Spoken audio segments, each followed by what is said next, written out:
Hello students आज हम करने वाले एक्सरसाइज 11.1 फ्रॉम क्वेश्चन नंबर 6। देखो क्वेश्चन नंबर 6 में क्या लिखा है। The daily consumption of rice in a hostel with 240 students is 12 kg। ठीक है, क्या बोल रखा है कि जो डेली कंजप्शन है राइस का एक हॉस्टल में, अगर 240 स्टूडेंट्स है तो कितना केजी कंजप्शन हो रहा है, 12 kg।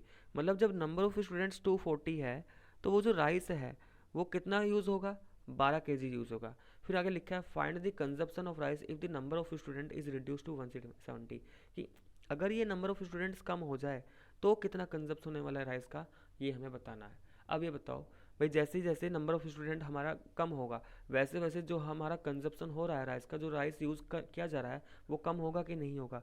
तो मतलब कि नंबर ऑफ स्टूडेंट्स बढ़ेंगे तो राइस जो यूज़ होने वाला है वो भी बढ़ेगा। भाई सीधी सी बात है, ज़्यादा लोग होंगे ज़्यादा खाना खाएंगे, कम लोग हैं कम खाना खाया जाएगा। ठीक है, तो स्टूडेंट्स और जो कंजप्शन है राइस के, इन दोनों के बीच में कैसा वेरिएशन चल रहा है, क्या ये डायरेक्ट वेरिएशन होगा कि नहीं होगा। ठीक है, और अगर ये डायरेक्ट वेरिएशन है तो इसका मतलब हम कह सकते हैं कि जो इनका रेशियो आने वाला है वो क्या रहने वाला है, सेम। मतलब कि अगर x और y दो क्वांटिटी को मैं नाम दे रहा हूँ तो ये जो x बाय वाई है ये क्या होने वाला है, कांस्टेंट होने वाला है।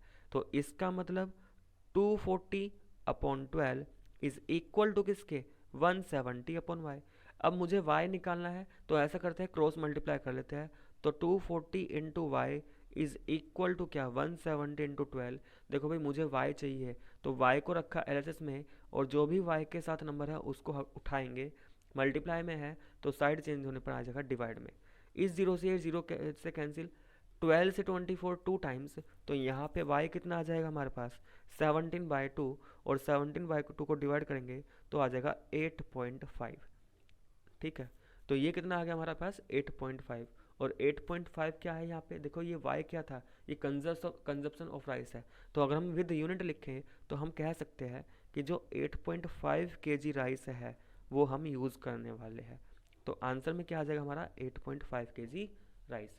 तो क्लियर हुआ स्टूडेंट्स, ये था हमारा क्वेश्चन नंबर 6। ठीक है, नेक्स्ट क्वेश्चन नंबर 7। देखो क्वेश्चन नंबर 7 में लिखा है the amount of extension in an elastic string varies directly with the weight hung to it. ठीक है, देखो एक वेट मेजर करने वाला जो होता है उसमें आपने देखा होगा कि स्प्रिंग से लगी होती है, कि ऐसे कुछ स्प्रिंग लगा होगा। ठीक है, कि ये हमारा ऐसे स्प्रिंग होगा, और जैसे ही हम यहाँ पे वेट लगाएंगे तो जितना वेट होगा, जितना ज़्यादा वेट होगा उतना ही ये स्प्रिंग क्या हो जाता है, हमारा क्या करता है, एक्सटेंड करता है। ठीक है, जो स्प्रिंग वाला होता है मेजर करने वाला उसमें। तो इसलिए बोला गया है कि जो अमाउंट है एक्सटेंशन का, मतलब जो स्प्रिंग है वो कितना एक्सटेंड करती है, वो डिपेंड करता है कितना वेट हम उस पर टांग रहे हैं। अब इसमें लिखा है if a weight of 300 gram produces an extension of 5.8 centimetre. कि जब हमने उस पर 300 ग्राम वेट लिया तो उसमें जो स्प्रिंग का एक्सटेंशन है वो कितने सेंटीमीटर तक हुआ, वो यहाँ पे हुआ। देखो 300 ग्राम है तो if a weight of 300 gram produces an extension of 5.8 centimetre. तो 300 ग्राम रखने पर जो एक्सटेंशन हुआ स्प्रिंग का 5.8 सेंटीमीटर हुआ। आगे बोला है what weight would produce an extension. तो अगर इस स्प्रिंग में 34.8 सेंटीमीटर का एक्सटेंशन प्रोड्यूस हुआ तो यहाँ पर कितना वेट रखा गया होगा, उस वेट को हमें निकालना है। तो देखो भाई, जितना ज़्यादा वेट उतना ज़्यादा एक्सटेंशन। ठीक है, कि जैसे जैसे मैं वेट बढ़ाऊंगा तो उसी रेशियो में जो लेंथ है स्प्रिंग की वो भी क्या होगी, बढ़ती जाएगी। यही होता है स्प्रिंग वाले, जिस जो इसमें हम मेज़र करते हैं स्प्रिंग वाला जो होता है मेज़र करने के लिए। ठीक है, तो मान लो ये हमारा वाई है, क्योंकि भाई मुझे नहीं पता ये क्या है, तो नहीं पता तो कुछ वेरिएबल नाम दे दोगे। अब ये बताओ यहाँ पे जो गिवन क्वांटिटी है, गिवन क्वांटिटी में क्या है कि जो वेट हम यूज़ कर रहे हैं और जो एक्सटेंशन प्रोड्यूस हो रहा है उस स्प्रिंग में, क्या दोनों ये डायरेक्ट वेरिएशन होगी कि नहीं। क्योंकि ज़्यादा वेट होगा तो ज़्यादा एक्सटेंशन होगा, और कम वेट होगा तो कम एक्सटेंशन होगा। मतलब कि ये डायरेक्ट वेरिएशन तो है। और अगर ये डायरेक्ट वेरिएशन तो दोनों क्वांटिटी क्या करेगी, सेम रेशियो में, सेम रेशियो आएगा दोनों का, यानी कि x बाई वाई कॉन्स्टेंट। तो भाई मैं ये कह सकता हूँ कि 5.8 और 300 का रेशियो निकालो या 34.8 अपॉन वाई निकालो, दोनों आएंगे तो सेम ही। क्रॉस मल्टीप्लाई कर लेते हैं, ये 5.8 इंटू वाई बनेगा, ये 34.8 इंटू 300 बनेगा। देखो डेसिमल आ रखा है, डेसिमल को ऐसा कर लेते हैं, चलो इसको ऐसे, इसको अभी ऐसे लिख दे रहा हूँ मैं, y is equal to 34.8 into 300। 5.8 Y के मल्टीप्लाई में, तो साइड चेंज हुआ, आरएचएस में गया, आरएचएस में जाएगा कैसे, डेनोमीटर में।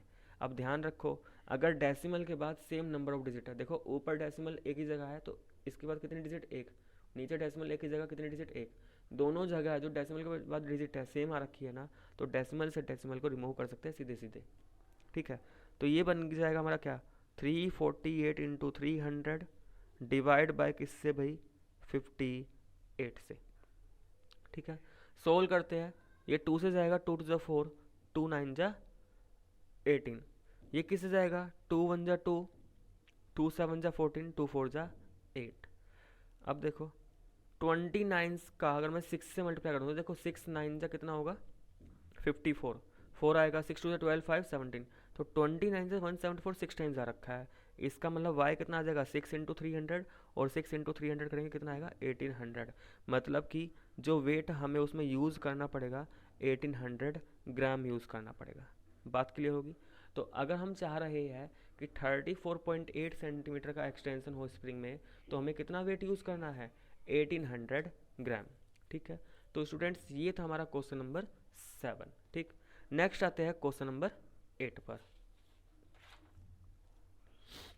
नेक्स्ट क्वेश्चन नंबर 8, देखो क्वेश्चन नंबर 8 में क्या लिखा है। अब क्वेश्चन नंबर 8 में लिखा हुआ है, if a deposit of ₹2000 yields an interest of 240 rupees in 2 years, how much interest would a deposit of ₹5000 yield in the same period of time. देखो यहाँ पे क्या बोल रखा है कि एक तो हम क्या कर रहे हैं, डिपॉजिट कर रहे हैं अमाउंट, और उस पर कितना इंटरेस्ट, यानी कि दो चीज़ें गिवन है, कितना हमने डिपॉजिट किया और कितना हमें मिला। हमने जब डिपॉजिट किया 2000 रुपये, तो हमें उस पर इंटरेस्ट मिला 240 रुपये क्या, कितने टाइम पीरियड में, 2 साल में। अब बोला गया कि how much interest would a deposit of ₹5000 yield, कि अगर मैं 5000 रुपये डिपॉजिट करता हूँ तो मुझे उसी टाइम पीरियड पे, ठीक है, उसी टाइम पीरियड में कितना इंटरेस्ट मिलेगा। तो दो बात तो मुझे समझ में आ गई कि जिस क्वांटिटी की बात चल रही है वो क्या है यहाँ पे, एक तो ये डिपॉजिट अमाउंट, ठीक है भाई, डिपॉजिट है अमाउंट है तो रुपीज़ में ही होगा, और जो इंटरेस्ट है, अब इंटरेस्ट भी तो क्या है, एक अमाउंट ही होता है भाई, ब्याज जो होता है तो अमाउंट ही, तो यूनिट तो रुपीज़ ही आएंगी। बस डिपॉजिट और इंटरेस्ट का मतलब ये हो गया, डिपॉजिट का मतलब जो हम जमा कर रहे हैं, मान लो जब बैंक में जाते हैं, बैंक में जो हम जमा कर रहे हैं वो डिपॉजिट है, और उसके बदले में जो हमें इंटरेस्ट मिल रहा है, एक्स्ट्रा अमाउंट जो मिल रहा है वो हमारा क्या है, इंटरेस्ट है। तो यहाँ पे बोला गया जब 2000 रुपये जमा कर रहे हो तो इंटरेस्ट मिल रहा है 240 रुपये का, ब्याज मिला 240 रुपये का। तो बोला गया है कि जब 5000 रुपये जमा करोगे उतने ही टाइम पीरियड में तुम्हें इस पर कितना ब्याज मिलने वाला है। तो हमें तो नहीं पता कितना मिलने वाला है, नहीं पता, तो मतलब कि वेरिएबल है y। देखो y मान लो x मान लो, उससे फ़र्क नहीं पड़ेगा, ठीक है। तो अब देखो जितना ज़्यादा अमाउंट डिपॉजिट करूँगा उतना ज़्यादा इंटरेस्ट, तो मतलब कि भाई ये डायरेक्ट वेरिएशन तो है, और अगर ये डायरेक्ट वेरिएशन, तो दोनों क्वांटिटी का जो रेशियो है सेम चलने वाला है। मतलब कि चाहे इन दोनों को लेकर के निकालो 2000 बाई 240, या फिर इस 5000 और y को लेकर के निकालो, ये सेम आना चाहिए ना, सेम आने का मतलब बराबर आना चाहिए। सोल्व कर लो भाई, cross multiply, y into 2000 is equal to किसके, 5000 इंटू 240। हमें तो y निकालना है तो 2000 को हटाना पड़ेगा, y निकालना है तो 2000 कहाँ जाएगा, ये डिवाइड में जाएगा, 3 जीरो से ये 3 जीरो चली गई, और 2 से 240 भाई ये जाएगा 120 बारी, और जब 5 का 120 में गुना करेंगे, मल्टीप्लाई करेंगे, तो 12 पंजे होता है 60, एक जीरो बचा तो जीरो, तो y आ गया 600, और y 600 का मतलब क्या है, ₹600 ना। तो हमें जो इंटरेस्ट मिलेगा वो कितना मिलेगा, 600। ये हो गया हमारा इसका फाइनल आंसर, ठीक है स्टूडेंट। तो स्टूडेंट्स ये था हमारा क्वेश्चन नंबर 8। तो 8 का आंसर कितना आ रखा है, ₹600, ठीक। नेक्स्ट क्वेश्चन नंबर 9, देखो क्वेश्चन नंबर 9 में लिखा है, the speed of 2 trains are in the ratio 4:5। दो ट्रेन है और दोनों ट्रेन का स्पीड का जो रेशियो दे रखा है वो दे रखा है 4:5। देखो 4:5 का मतलब समझो, 4:5 का मतलब ये बोला गया है कि अगर पहली ट्रेन की स्पीड 4 किलोमीटर पर आवर है, देखो मान के चलो 4 किलोमीटर पर आवर, इतनी कम तो नहीं होगी, ये एग्जाम्पल के तौर पर समझा रहा हूँ, क्योंकि रेशियो है, रेशियो का मतलब ये नहीं होता कि एक्चुअल में कितना है, रेशियो का मतलब उनका रिलेटेड दे रखा है कि भाई पहले की 4 किलोमीटर पर आवर तो दूसरे की 5 किलोमीटर पर आवर है। अब इस 4 का मैं कर दूँ 10 गुना, तो 4 का 10 गुना कितना बैठेगा 40, यानी कि पहले की 40 किलोमीटर पर आवर, तो जो दूसरा है उसकी भी 10 टाइम्स हो जाएगी, मतलब कि ये 50 किलोमीटर पर आवर आएगा। इसका मतलब भाई अगर ये 80 तो क्या ये 100 है, बिल्कुल सही है। अगर ये 120 तो क्या ये 150, बिल्कुल सही। मतलब जितने टाइम्स इसकी होने वाली है उतने टाइम्स इसकी बढ़ा दो। तो रेशियो का मतलब होता है उनका रिलेशन दे रखा है कि भाई ये अगर ये 4 किलोमीटर पर आवर है तो ये 5 है, अगर ये 8 किलोमीटर पर आवर है तो ये 10 किलोमीटर पर आवर है, अगर ये 12 है तो ये 15, ये 16 तो ये 20, ऐसे दे रखा है। तो दे तो हमें रेशियो दे रखा है, मतलब कि अगर ये 4 तो ये 5 है। तो देखा जाए यहाँ पे जो भी इनकी एक्चुअल स्पीड है उनका सिंपलेस्ट फॉर्म बता देगा एक तरीके से हमें 4/5, ठीक है। और क्वेश्चन में आगे बोला गया कि if the speed of first train is 48 kilometre per hour, अगर पहली ट्रेन की जो स्पीड है वो 48 किलोमीटर पर आवर है, तो भाई नेक्स्ट वाले की स्पीड बताओ क्या है। भाई next speed of second train नहीं पता तो हमने क्या मान लिया, x। अब ये बताओ, जब ये 4:5 दे रखा है, इसका मतलब अगर दोनों का रेशियो दे रखा है, ठीक है, तो जिस रेशियो में पहली ट्रेन की स्पीड बढ़ेगी, ठीक है, उसी तरीके से हमारा क्या होगा सेकंड का भी बढ़ेगा। मतलब 4:5 का मतलब ये हो गया ना कि अगर ये 8 है तो ये क्या होगा 10 होगा, ये 12 तो ये क्या होगा 15 होगा। मतलब कि जिस रेशियो में ये बढ़ रहा है, जितने टाइम्स ये बढ़ रहा है उतने टाइम्स क्या होगा ये भी बढ़ेगा। तो दोनों की स्पीड कैसी है, क्या ये डायरेक्ट वेरिएशन होगा कि नहीं होगा, ठीक है। और अगर ये भाई डायरेक्ट वेरिएशन है तो डायरेक्ट वेरिएशन में क्या होता है, रेशियो कांस्टेंट होता है। तो सिंपलेस्ट फॉर्म इसका पहले से ही बताया गया हमें 4/5। दूसरे वाले में, दूसरे केस में अगर पहली स्पीड 48 तो दूसरी क्या है ये हमें नहीं पता, ये मान लिया x। तो दोनों का रेशियो बराबर कर दो बस, और क्रॉस मल्टीप्लाई करेंगे तो 4x इज इक्वल टू किसके भाई 48 इंटू 5। देखो 4 से 48 कट जाएगा, इक्वल के दोनों तरफ LHS से LHS कटता है, तो 4 से ये 12 बार जाएगा, और 12 इंटू 5 करोगे तो 60 निकल के आएगा। मतलब कि अगर पहली ट्रेन की स्पीड 48 किलोमीटर पर आवर तो दूसरे की क्या निकल के आ रही है 60 किलोमीटर पर आवर। और ध्यान से देखो, अगर इस 4 को 12 से गुना करते हो 48 आ रहा है ना, अगर इसी 5 को 12 से गुना कर दो तो ये 60 हो गया, ठीक है। तो वही बोल रहा हूँ, यहाँ पे क्या बोल रखा है, ये सिंपलेस्ट रेशियो दे दिया एक तरीके से। इसका मतलब अगर पहले ट्रेन की स्पीड 48 किलोमीटर पर आवर है तो दूसरी वाली ट्रेन की स्पीड कितनी निकल के आएगी 60 किलोमीटर पर आवर, ठीक है स्टूडेंट्स। तो ये था हमारा क्वेश्चन नंबर 9।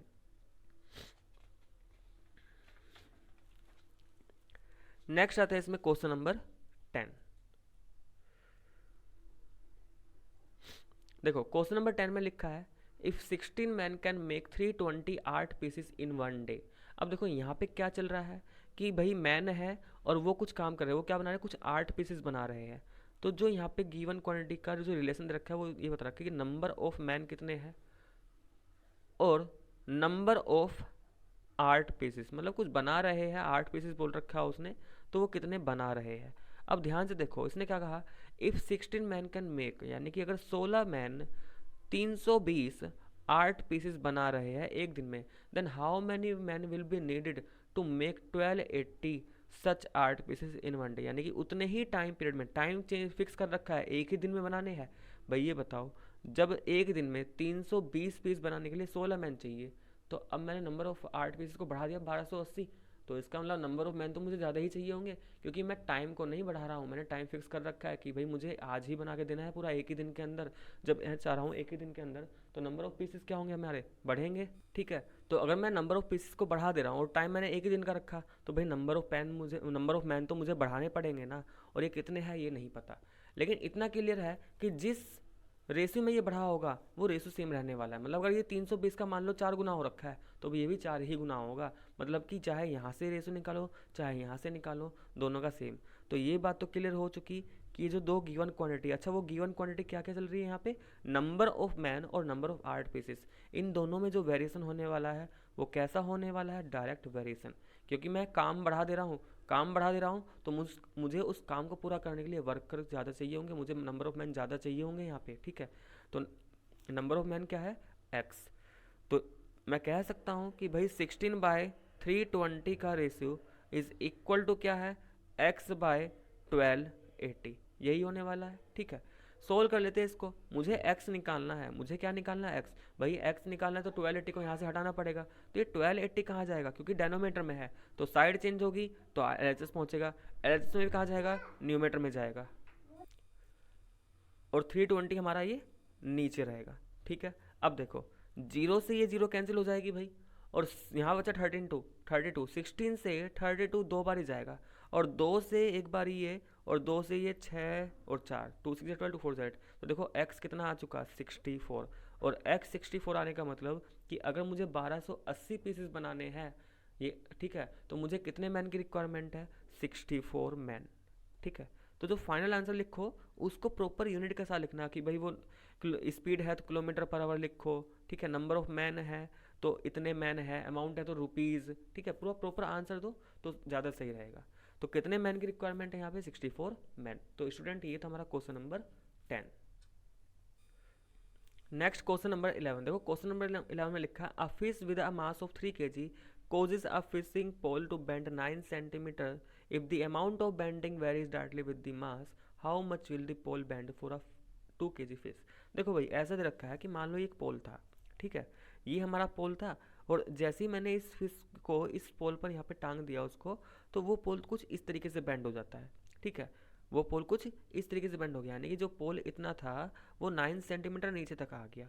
ठीक है, और कितना मास में, कितने ग्राम की फ़िश है वो 3 kg की फ़िश है। तो बोल रहा है कि अगर ये फ़िश 2 kg की हो जाए तो कितना पोल बेंड करेगा। भाई 3 kg पे इतना कर रहा है, तो यानी कि अगर 2 kg है तो थोड़ा इससे कम बेंड करेगा यहाँ तक। तो यानी कि जो ये बेंड हो रहा है ये किस पर डिपेंड कर रहा है, वेट पर। मतलब जितना ज़्यादा वेट होगा ये बेंड उतना ही ज़्यादा होगा, जितना कम वेट है ये पोल उतना ही कम बेंड होगा। तो दो चीज़ें यहाँ पे गिवन है कि जो पोल है वो कितना बेंड हुआ, ठीक है, और कितना वेट हमने उस पर टांगा हुआ है। तो इन्हीं दोनों में वेरिएशन चल रहा है। देखो जब भी क्वेश्चन आए ये दो चीज़ें जरूर पहचाननी है कि किसके बीच में वेरिएशन चल रहा है, क्या क्या चीज़ें चेंज हो रही है। बात क्लियर है, ठीक है। तो यहाँ पे क्या बोला गया, a fish with a mass of 3 kg। तो दो चीज़ें हमें समझ में आ रखी है, एक तो हमें फिश का मास दे रखा है जो कि किस में गिवन है, हमें जो हमें किस में गिवन है, केजी में। और जो बैंड हो रहा है, बैंड इन पोल, जो हमें दे रखा है पोल, उस पोल में कितना बैंड हो रहा है उसका यूनिट दे रखा है सेंटीमीटर।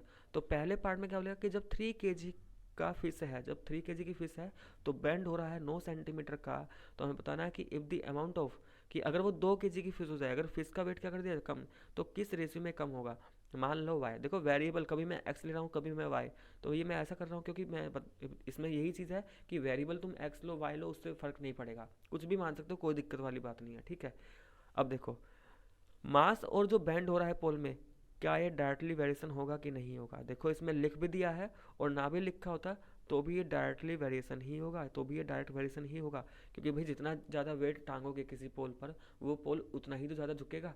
ठीक है, यानी कि 3 kg से और ज़्यादा मैं इस पर वेट ऊपर रख दूँ तो ये पोल और नीचे आ जाएगा। ठीक है, तो क्या होगा, डायरेक्ट वेरिएशन है, और अगर डायरेक्ट वेरिएशन तो रेशियो हमारा सेम चलेगा। तो 3/9 इज इक्वल टू 2/y, 3 1 जा 3, 3 3 जा 9, क्रॉस मल्टीप्लाई कर दो, y इंटू 1 y बनेगा, 2 इंटू 3 6 बनेगा।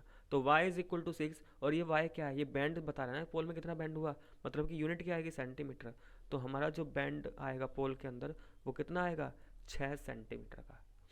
ठीक है, तो स्टूडेंट्स ये था हमारा क्वेश्चन नंबर 11।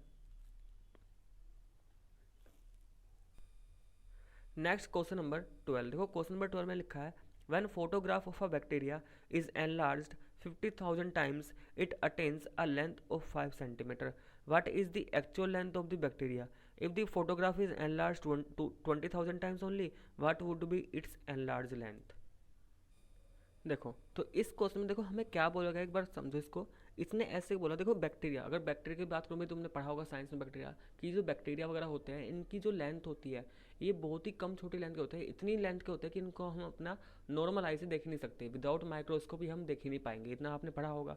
तो यहाँ पे यही बोला गया है कि अगर मैं एक बैक्टीरिया, मतलब एक बैक्टीरिया है, उसको जब मैं 50,000 टाइम्स एनलार्ज करूँगा तब जाके वो मुझे 5 सेंटीमीटर का दिखाई दिया है। अब एनलार्ज का मतलब ऐसे समझो, जैसे देखो हम फोटो वगैरह लेते हैं तो हम उसमें जूम इन जूम आउट करते हैं, देखा होगा जब हम उसमें जूम आउट करते हैं, जूम इन, उसमें लिखा आता है कि 1.0 1.2 इंटू 1.21 इंटू 1.5 इंटू 2 ऐसे लिखा आता है ना। तो हम क्या कर रहे हैं, हम उसको जूम कर रहे होते हैं। ठीक है, तो ऐसे ही यहाँ पे भी क्या किया गया, एक तरीके से उसको जूम ही किया गया, यानी कि जो नॉर्मल बैक्टीरिया का लेंथ होता है उस लेंथ का जब 50,000 गुना किया गया तब जाके वो 5 सेंटीमीटर दिखाई दे रहा है। तो क्वेश्चन समझ में आया। मैंने यहाँ पे लिखा नंबर ऑफ टाइम्स एनलार्ज, यानी कि एक नॉर्मल बैक्टीरिया है जो अभी हमें दिखाई नहीं दे रहा, ठीक है। जैसे ये डॉट है, ये डॉट तो तुम्हें अभी भी दिखाई दे रहा होगा, ये जो मैंने डॉट लगाया, जैसे मैंने ये डॉट लगाया, ये अभी भी दिखाई दे रहा होगा कि मैंने यहाँ पे डॉट लगाया। लेकिन भाई बैक्टीरिया का साइज इतना छोटा होता है कि वो तो दिखाई ही नहीं देगा नॉर्मल आई से, ठीक है। इन डॉट को तो हम देख भी पा रहे हैं, लेकिन उसको हम देख ही नहीं पाएंगे, विदाउट माइक्रोस्कोप नहीं देख पाएंगे। तो इसमें यही बोला गया कि जो वो बैक्टीरिया है, अगर उसको उसका 50,000 गुना करते हो, उस नॉर्मल बैक्टीरिया की जो लेंथ है उसका 50,000 टाइम्स करोगे, तब जाके वो 5 सेंटीमीटर का दिखाई दे रहा है। तो बोला गया, अब इसमें दो चीज़ें पूछी गई है। एक तो इस बैक्टीरिया का एक्चुअल लेंथ क्या है, ठीक है, इस बैक्टीरिया का एक्चुअल लेंथ क्या है। दूसरा कि अगर इसको 20,000 गुना कर दिया जाए तब इसका एनलार्ज लेंथ, यानी कि जो इसका एनलार्ज लेंथ आएगा 20,000 गुना करने में, वो कितना आएगा। तो सबसे पहले तो हमें एक्चुअल लेंथ की बात करें। देखो नंबर ऑफ टाइम्स एनलार्ज कर रहा हूँ और एनलार्ज लेंथ, यानी कि ये बात तो तय है कि भाई दोनों में डायरेक्ट वेरिएशन चलेगा। भाई डायरेक्ट वेरिएशन तो चलेगा, ठीक है, क्योंकि जैसे जैसे उसका नंबर ऑफ टाइम्स बढ़ाते जाओगे तो लेंथ उतना ज़्यादा करो। जैसे यहाँ पे 50,000 गुना किया, 50,000 मल्टीप्लाई किया तो 5 सेंटीमीटर, तो यहाँ पे 1 लाख कर दूँ तो 10 सेंटीमीटर आएगा कि नहीं आएगा। और वहीं इसका 20,000 कर दूँ तो ये 5 सेंटीमीटर से और कम का दिखाई देगा, ठीक है। तो डायरेक्ट वेरिएशन तो है, और डायरेक्ट वेरिएशन में सबसे पहले तो इसने यही पूछा कि इसका एक्चुअल लेंथ बता दो। तो देखो एक्चुअल लेंथ बताने के लिए क्या करेंगे, एक्चुअल लेंथ बताने के लिए जो उसका एनलार्ज होने पे लेंथ आया है उस लेंथ को डिवाइड कर दो कि उसको कितने टाइम्स एनलार्ज किया गया, यानी कि 50,000। 50,000 से डिवाइड कर दो तो हमें जो उसका एक्चुअल लेंथ है वो मिल जाएगा। अब देखो इसको डिवाइड करोगे, 5 वन जा 5, ये यहाँ पे 10,000 बचा, और 1/10,000 का मतलब कितना हो गया, 0.00001, और यूनिट क्या, सेंटीमीटर। यानी कि जो एक्चुअल लेंथ है बैक्टीरिया की वो 0.0001 सेंटीमीटर होने वाला है, ठीक है। देखो ये 50,000 है ना, 50,000 को अगर मैं 5 से डिवाइड करूँगा, अच्छा 1 2 3 4 5, देखो नीचे 4 जीरो, 4 जीरो तो डेसिमल के बाद 4 डिजिट होनी चाहिए थी ना, मैंने एक जीरो एक्स्ट्रा लगा दी, तो 0 पॉइंट नीचे 4 जीरो, इसका मतलब ऊपर जाके डेसिमल के बाद 4 ही डिजिट होनी चाहिए, 4 जीरो नहीं 4 डिजिट, तो 0.0001 सेंटीमीटर। तो ये तो एक्चुअल लेंथ आ गई। अब मुझे एक्स भी निकालना है, तो देखो इन दोनों का रेशियो तो सेम चलेगा ना, तो यहाँ पे मैं लगा देता हूँ डायरेक्ट वेरिएशन वाला कॉन्सेप्ट कि 50,000 divided by 5 is equal to क्या, 20,000 divided by X. Cross multiply कर ले रहे हैं, 50,000 into X is equal to 20,000 into 5। देखो x निकालेंगे तो क्या आएगा, 20,000 इंटू 5, 50,000 जाएगा नीचे, तो ये 50,000, 4 जीरो से 4 जीरो चली गई, 5 से 5 चला गया, तो x आ गया 2। यानी कि अगर उसको 20,000 गुना करेंगे तो उसकी लेंथ क्या दिखाई देगी बैक्टीरिया की, 2 सेंटीमीटर दिखाई देगी। देखो ये 2 सेंटीमीटर वो लेंथ है जो दिखाई दे रही है, एक्चुअल लेंथ तो यही आएगी हमारी, एक्चुअल लेंथ तो ये है 0.0001 सेंटीमीटर। ये कौन सी लेंथ है फिर, जो एनलार्ज होने के बाद आई है। बात समझ में आ गई कि जब हमने उस बैक्टीरिया को 20,000 गुना किया तो उसकी लेंथ हमें 2 सेंटीमीटर दिखाई देगी, ठीक है स्टूडेंट्स। तो स्टूडेंट ये था हमारा क्वेश्चन नंबर 12।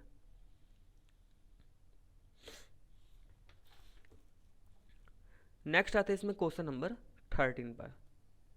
देखो क्वेश्चन नंबर 13 में क्या गिवन है, a 5 metre 60 centimetre high vertical pole cast a shadow 3 metre 20 centimetre long, find at the same time.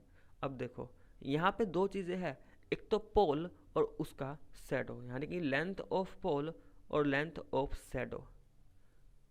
तो ये दो क्वांटिटी पहचान में तो आनी चाहिए, एक तो लेंथ ऑफ पोल की बात चल रही है, दूसरा उसके लेंथ ऑफ शैडो की बात चल रही है, ठीक है। दोनों हमें, अच्छा अब देखो यहाँ पे जो दे रखा है वो मीटर सेंटीमीटर का कॉम्बिनेशन दे रखा है, तो थोड़ा सा यहाँ पे काम तो ज़्यादा आएगा।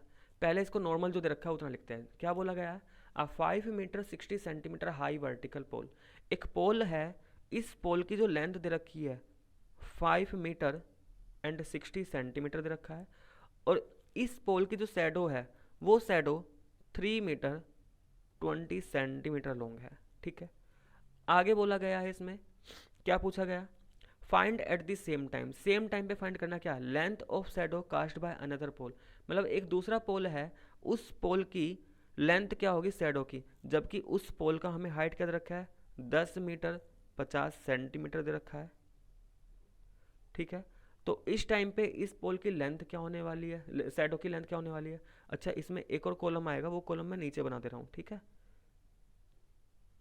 तो ध्यान रखना, ऊपर देखो लेंथ ऑफ पोल है, नीचे लेंथ ऑफ शैडो है, तो ध्यान से लिखेंगे। सेकंड पार्ट में क्या है, height of pole which cast a shadow, मतलब एक पोल है, उसकी जो शैडो दे रखी है 5 मीटर, तो दूसरे वाले पोल की लेंथ निकालनी है। तो देखो दो चीज़ें मिसिंग है, एक तो यहाँ पे इसका डेनोमीटर मिसिंग है, इसको मैंने वाई बोल दिया, यहाँ पे इसका न्यूमीटर मिसिंग है। यानी कि यहाँ पे क्या निकालना है इस पहले वाले पार्ट में बताना है कि अगर length of pole 10 metre 50 centimetre है तो उसकी शैडो क्या होने वाली है। और ये कॉलम इसी के आगे है तो स्पेस नहीं था, तो ऊपर देखो लेंथ ऑफ पोल है, यानी कि यहाँ पे इस दूसरे पोल का हमें शैडो बता दिया गया, लेकिन जब 5 मीटर शैडो आ रही है तो उसके रेशो में पोल की लेंथ क्या होगी। तो देखो, जब हम एक पर्टिकुलर टाइम पे हम अगर किसी भी ऑब्जेक्ट का हाइट एंड शैडो का रेशो निकालेंगे वो तो सेम आएगा। मतलब समझे, मतलब ये कि जैसे एक पोल है और तुम अपने आप में खड़े हो, पोल के साथ तुम खड़े हो, ठीक है, एग्जांपल समझना कि पोल और तुम एक साथ खड़े हो, तो पोल का जो जो पोल की लेंथ और जो पोल की शैडो है उनका रेशो निकाल लो, और अपनी हाइट और अपनी शैडो का रेशो निकाल लो, वो रेशियो सेम आएगा। लेकिन कब, कंडीशन बता रहा हूं, कंडीशन क्या, सेम टाइम। ठीक है, तो कह सकते हो सेम टाइम पर किसी भी ऑब्जेक्ट का जो लेंथ है और उस ऑब्जेक्ट का जो शैडो है उसका रेशियो आएगा सेम। तो इसलिए यहाँ पे उसने पहले कंडीशन ये लिख के भी दी है कि एट द सेम टाइम। और दूसरी बात ये भी समझ चुके होंगे भाई, पोल की लेंथ जितनी ज़्यादा होगी शैडो उतना ही ज़्यादा आएगा। यानी कि आपकी हाइट पोल से कम है तो आपकी शैडो पोल की शैडो से कम तो आएगी। ठीक है, तो यहाँ पे जो कॉन्सेप्ट यूज़ होने वाला है वो कॉन्सेप्ट तो डायरेक्ट वेरिएशन ही है, लेकिन बस थोड़ी सी दिक्कत है, और दिक्कत यही है कि जो यूनिट गिवन है वो एक पर्टिकुलर यूनिट गिवन नहीं है, वो मीटर सेंटीमीटर का कॉम्बिनेशन है। मतलब कि या तो इस पूरे को मीटर में चेंज करो या इस पूरे को सेंटीमीटर में। अब देखो, मैं इसको सेंटीमीटर में चेंज करूंगा तो मेरे पास डेसिमल आ जाएगा, डेसिमल को ना लेकर आऊँ तो मैं इसको सेंटीमीटर में ही करूँगा, और 1 मीटर में हमने पढ़ रखा है 100 सेंटीमीटर होता है। तो देखो, मैं सीधे सीधे इसको सेंटीमीटर में यूज़ करने वाला हूँ। मैं लेंथ ऑफ पोल को भी सेंटीमीटर में, मैं इस शैडो को भी सेंटीमीटर में। 5 मीटर 60 सेंटीमीटर, 1 मीटर में 100 सेंटीमीटर, तो 5 मीटर में 500 सेंटीमीटर, 500 ये हो गया, 60 ये हो गया, तो यहाँ पे ये किसके बराबर आ गया, 560 सेंटीमीटर। ऐसे 3 मीटर 20 सेंटीमीटर, 3 मीटर में 300 मीटर, 300 सेंटीमीटर, और 20 ये, तो 320 सेंटीमीटर। ठीक है भाई, आगे देखो, ये 10 मीटर 50 सेंटीमीटर, 10 मीटर में 1000 सेंटीमीटर और 50 ये, तो ये कितना आ गया, 1050 सेंटीमीटर। ठीक है, वाई नहीं पता हमें, एक्स नहीं पता, लेकिन ये ध्यान रखना, जब मैं सब कुछ सेंटीमीटर में लेकर चल रहा हूँ ना, तो जो वाई आएगा, जो वाई की वैल्यू आएगी वो किस में आएगी, सेंटीमीटर में आएगी। जो एक्स की वैल्यू आएगी वो सेंटीमीटर में आएगी, और ये मीटर है, तो जो वैल्यू आने वाली है ना वो भी ध्यान रखो सेंटीमीटर में आएगी। हाँ, उसको बाद में तुम मीटर सेंटीमीटर के कॉम्बिनेशन में बताओगे, वो एक अलग बात हो गई, लेकिन जो तुम यहाँ से निकालने वाले हो, जो एक्स और वाई की वैल्यू डायरेक्ट आने वाली है, वो वैल्यू किस में आने वाली है, सेंटीमीटर में ही आएगी। क्लियर हो गया ये चीज़। ठीक है, तो देखो, मैंने सब कुछ सेंटीमीटर में कर लिया। सेंटीमीटर में करने का मतलब यही था कि डेसिमल को मैंने अवॉइड कर रहा हूँ। देखो, डेसिमल ना आए तो ज़्यादा सही है। ठीक है, अब देखो, वेरिएशन तो डायरेक्ट ही रहेगा, तो ये कह सकता हूँ कि जब डायरेक्ट वेरिएशन है तो चाहे यहाँ से रेशो निकालो, चाहे इन दोनों का लेकर के निकालो, चाहे इन दोनों का लेकर के निकालो, तो रेशो सबका सेम आएगा। तो सभी को मैं एक इक्वेशन में कन्वर्ट कर ले रहा हूँ, तो मैं कह सकता हूँ 560 और 320 का रेशियो, या फिर 1050 अपॉन वाई, या फिर x अपॉन 500, किसी का भी रेशियो निकाल लो, आएंगे तो सब कुछ सेम ही। ठीक है, तो देखो, यहाँ से ध्यान रखना, ये ए पार्ट था मेरा और ये वाला मेरा बी पार्ट था। ठीक है, तो मैंने पूरा टेबल एक ही बना दिया दोनों की। ठीक है, अलग अलग टेबल बना था उससे अच्छा है, बस ये ध्यान रखना, यहाँ से जो आएगा वो ए पार्ट का आंसर होगा, और इसमें जो डेटा है बी पार्ट का, तो यहाँ से जो आंसर आएगा बी पार्ट का आंसर आएगा। ठीक, अब सुनो, अगर मैं इन दोनों को सेम कर दूं, तो देखो, इन दोनों इक्वेशन को लेकर के चल रहे हैं हम। 560 upon 320 is equal to 1050 upon में y। ठीक है, दोनों को सोल्व कर लेते हैं। अच्छा, जीरो से जीरो को कैंसिल कर सकते हैं। 56 और 32 चार से जा सकते हैं, चार से जा रहा है। अच्छा, 8 से भी जा रहा है ना, तो 8 से काट दूँ, 8 4 जा 32, 8 7 जा 56। अब इसका क्रॉस मल्टीप्लाई कर लेते हैं। 7 का y में करोगे 7y, और 1050 का 4 में करोगे तो 1050 इंटू 4। तो यहाँ से जो y आएगा वो आ जाएगा 1050 इंटू 4 डिवाइडेड बाई 7। 7 से डिवाइड कर दो इसको, 7 1 जा 7, 3 बचा 35, 7 5 जा 35, और ये 0। और 154 का 4 में करोगे तो ये आ जाएगा 600।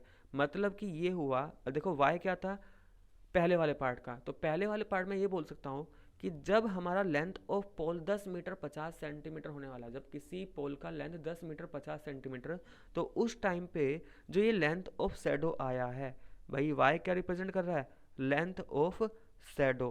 तो ये जो लेंथ ऑफ शैडो आया है ये कितना आएगा, 600 क्या सेंटीमीटर। अगर इसको मीटर में ही बताना हो तो 100 से डिवाइड करके कितना आ जाएगा, 6 मीटर। तो पहले वाले पार्ट का जो आंसर आया है वो कितना आया, 6 मीटर। ठीक है, तो क्योंकि यहाँ पे पहले वाले पार्ट में क्या पूछा गया है, शैडो की लेंथ पूछी गई थी, तो ये कितनी है, 6 मीटर।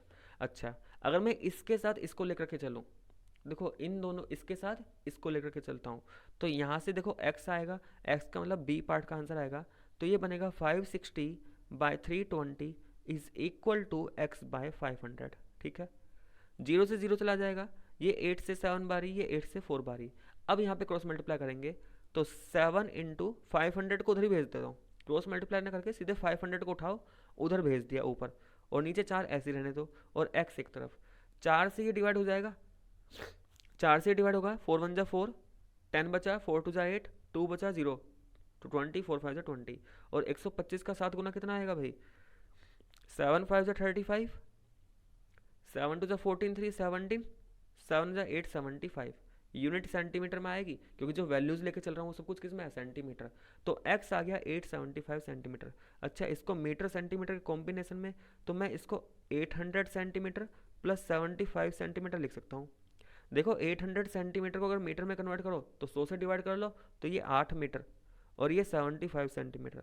तो x क्या आ गया मेरा, 8 मीटर 75 सेंटीमीटर। और ये क्या बता रहा है यहाँ पे, लेंथ ऑफ पोल, क्योंकि सेकंड पार्ट में क्या पूछी गई थी, लेंथ ऑफ पोल पूछी गई थी, और ये है 8 मीटर 75 सेंटीमीटर। मतलब कि अगर किसी पोल का शैडो का लेंथ 500 सेंटीमीटर है, 5 मीटर है, अगर किसी पोल की शैडो का लेंथ 5 मीटर है, तो उस पोल की लेंथ क्या होने वाली है, 8 मीटर 75 सेंटीमीटर। तो स्टूडेंट ये था हमारा इसका पार्ट नंबर बी। ठीक है, समझ में आ गया ये क्वेश्चन। तो ये था हमारा क्वेश्चन नंबर 13।